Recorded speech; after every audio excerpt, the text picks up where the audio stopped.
So here we are, and we're trying to figure out, where do I fit in the world?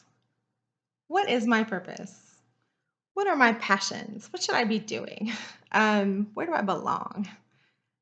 Did I incarnate with some sort of a divine mission? Does God have a plan for me? Like, you know, trying to figure out reality and our place in it, where we belong, and what we should be doing kind of with our lives. It's this process of meaning making that we do over the years. And in more developed societies, we have the luxury to do that. When you're very, very poor and you don't have a lot of options, for the most part, you're not you're not like, what's my passion? That's like that's not where we're at mentally. Um, but anyway, so one thing I noticed when I would see, myself and others, sort of like, ooh, I'm gonna fill out this like little quiz, or I'm gonna make a list of like my top 5 passions, or all the little like exercises you do to sort of figure that stuff out and to construct the idea of like, who am I and what am I supposed to be doing? Um, Hilariously, it's so easy to overlook our own strengths. And it's so easy to overlook our passions. Um, so one day I finally figured out what one of my strengths was. And truly it was something that I just like people had told me for years. And I just was like, I just didn't pay any attention to it because for me it was this very like easy, practical thing. So for many years, people told me I was a good writer. I was like, I'm not trying to be a writer. Like that's not a thing. I write because I'm trying to communicate some information. It's like I'm not sitting here going, good writer, be a writer. That's my purpose. For me, it was just more a vehicle of like getting my ideas across. Or people would respond to me personally really enthusiastically, and then I would be surprised, like, why is this person so enthusiastic right now? And I didn't realize it was because I was like good with people. It's just- I um it even still feels weird to kind of say that, but I'm interested in people and I want to know about them, and I'm like an enthusiastic kind of person, and that all just kind of combined into uh getting this like response, and I just sort of was like, oh, okay, that's weird, but all right. Um, so there were some skills or positive attributes that I had that sort of contributed to me being how I am in the world, or whatever my measure of success is, or whatever. And I wasn't even paying attention to it. And so I finally realized, you know what? Where someone is giving you feedback unprompted, voluntarily, is typically going to be what you're good at, especially if it's multiple people doing it over years. If you look back and you're like, oh yeah, people tell me this a lot, that's like important information. We don't just volunteer to tell someone stuff because we're not thinking it. Like obviously we've thought it. So if someone's consistently, if someone is unprompted like giving you positive feedback for something, that's pretty much an indication that they felt moved enough to do that. um And then the other thing that I learned is that a lot of the time, the thing we're passionate about, again, is the thing that's not on our radar. So it turns out that the thing that you're passionate about is the thing you can't not do. Whatever the thing is in your life that you make time for, and you're like, oh, but I got to do this thing first, and it doesn't even really feel like work. It's something you're genuinely interested in. That's your passion. I remember my brother told me he wanted to get a degree in mathematics. And I was like, what? And he said, because, he wanted to be a mathematician. And I was like, well, you don't do math. Like, I have a lot of nerd friends. And I have nerd friends that on, like, for fun, run code, try to figure out pi, do math equations. Like that's like a fun activity for them because they're trying to figure shit out. And I was like, that's never you've never done that. And what I figured out was, he had an idea of what being a mathematician meant. For him specifically, it would translate into being smart. So he was trying to take a sideways route to feel validation about himself in a certain way. I was like, no, dude, the thing you care about, the thing you spend your time doing that you're super interested in is making music. Like, that is the thing that you are sitting there spending your time in the middle of the night, like, doing research on different, like sound production boards and things. I was having to learn because, I wanted to be a supportive sister. I was like learning about all this stuff that he was super hype about, and that's what he wanted to talk about. Um, if if you ask me what my son's passion is, it's gonna be Pokemon. He literally he like looks through his Pokemon cards, he organizes his Pokemon cards, he talks about his Pokemon cards. I know his top 10 favorite Pokemon.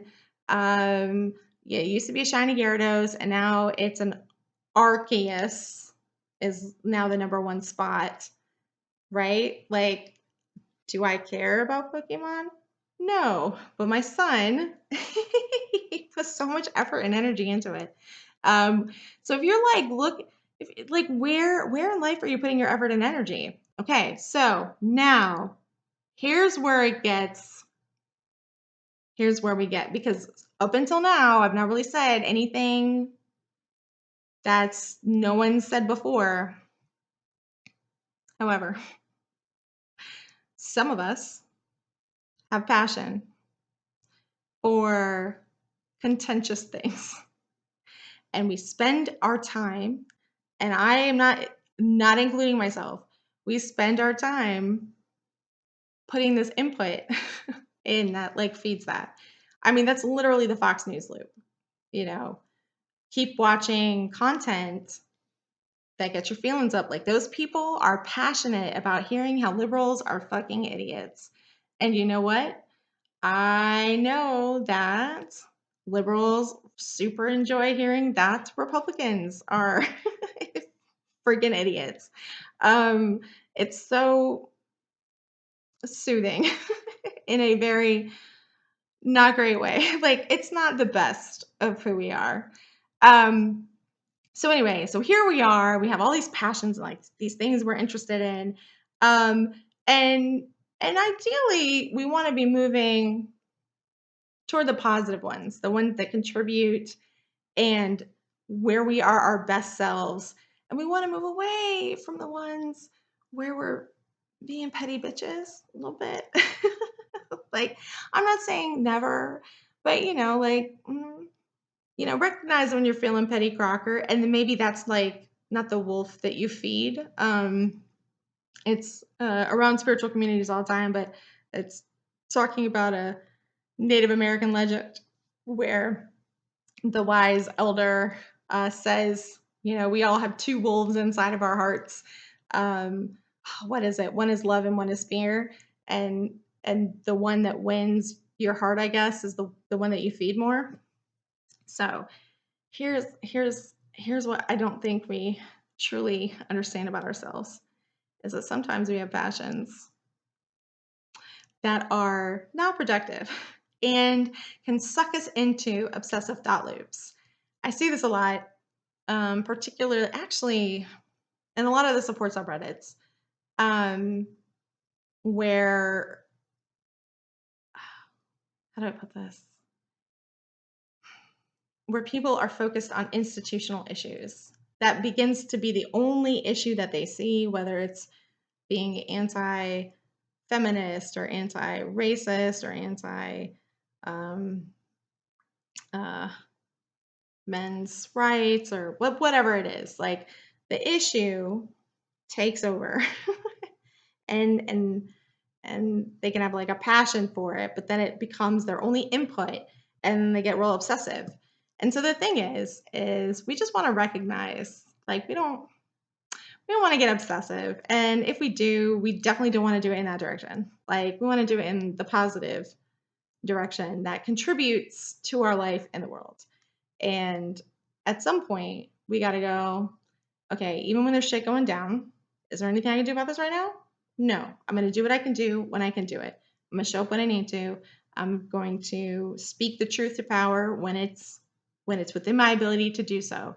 But to just constantly be on a treadmill, even if it's a thing that we're passionate about, if it is something that dumps a lot of toxicity into our experience in life, where it takes over and we don't really see anything else, um, we definitely want to back away from that. I'm not gonna lie, I really I don't see how our "Am I the Asshole" is functionally that different from, like, Judge Judy. What's the appeal of Judge Judy? Is watching Judge Judy chew out an asshole.